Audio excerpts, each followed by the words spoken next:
शैतानका चालहरू सजिलो भाषामा बाइबलले हामीलाई भन्छ कि सावधान र सचेत बन, किनभने हाम्रो शत्रु शैतान गर्जने सिंह जस्तो हो जो कसैलाई मिल्न खोज्दैछ। हामीले विश्वासमा दृढ भएर उभिनुपर्छ, किनभने संसारभरिका अरू विश्वास गर्नेहरू पनि यस्तै सङ्घर्ष गर्दैछन्। यी पदहरूले देखाउँछ कि शैतान कति धूर्त र चालाक छ।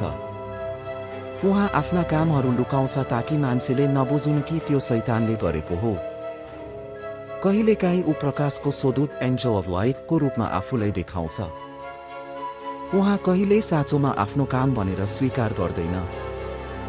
शैतान हाम्रो सोचमा कसरी हमला गर्छ? शैतान धेरैजसो हाम्रो दिमाग, माइन्ड वा सोच मार्फत आक्रमण गर्छ।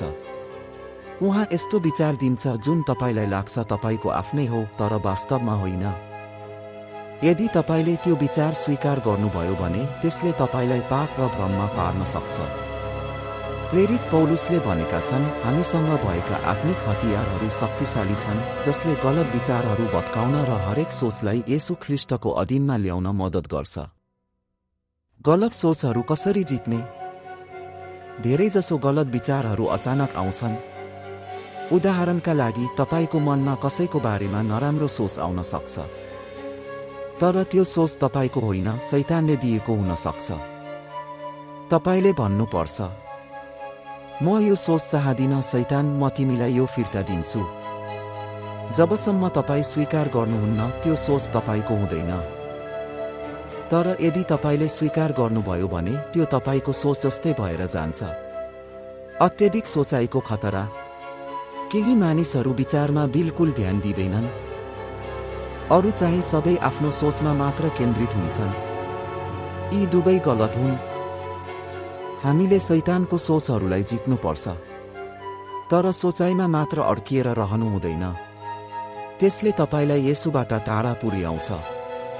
बाइबल भन्छ, जे साँचो छ, जे पवित्र छ, जे मनपर्ने छ, जे उत्तम छ, तिनी कुराहरू सोच।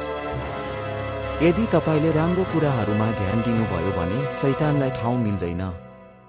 विचार फेरि फर्कियो भने के गर्ने? कहिलेकाहीँ तपाईले कुनै सोचलाई अस्वीकार गरे पनि त्यो फेरि आउँछ। त्यो बेला तपाईले त्यसलाई फेरि लडेर जित्नुपर्ने होइन, बरु नहेर्ने, ध्यान नदिने हो। बाइबलले भन्छ, शैतानको विरोध गर, उसले तिमीबाट भाग्नेछ। याकुब 4:7। त्यसैले पहिलो चोटि विचार आयो भने प्रतिकार गर, दोस्रो पटक आयो भने बेवास्ता गर, तेस्रो पटक आयो भने पनि ध्यान नदेऊ। यदि तपाईँ बारम्बार प्रतिकार गरिरहनुभयो भने तपाईँ सोचाइमा नै अल्झिनुहुन्छ। आफ्नो मन परमेश्वरमा राख्नुहोस्। नराम्रो सोचहरू आउन सक्छन्, तर तपाईले स्वीकार गर्नु हुँदैन। आफ्ना सोचहरू नियन्त्रणमा राख्नुहोस्। येशूको प्रतिज्ञामा विश्वास गर्नुहोस्, शैतान भाग्छ। राम्रो कुराहरूमा सोच राख्नुहोस्, प्रेम, शान्ति, साँचो कुराहरू। यदि तपाईको दिमाग खाली छ भने शैतान सजिलै घुसिन्छ। तर जब तपाईको दिमाग भलाग्ने सोचले भरिएको हुन्छ, उहाँलाई ठाउँ भेटिँदैन।